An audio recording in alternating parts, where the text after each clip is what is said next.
Hello. The country that I'm representing today is Ecuador, and I believe Ecuador's biggest international problem is directly related to its biggest domestic problem. The biggest problem, from my perspective, since Ecuador, just as any other country, has its fair share of both domestic and international issues. That being said, however, many sources seem to agree that one of the most pressing issues in the country is the human rights violations being sanctioned and perpetrated by the government. Although initially a domestic dispute, it has gained international attention. The Ecuadorian government's refusal to comply with the Inter-American Commission on Human Rights recommendations has proved that the government plans to continue this behavior. In fact, as of 2017, the government did not even participate in the IACHR hearings.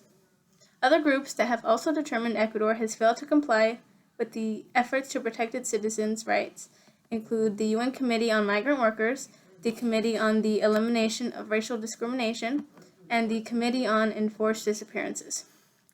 The Ecuadorian government's mistreatment of its indigenous population, its women, its students, and those living in poverty has caused massive outrage and sparked many protests across the country.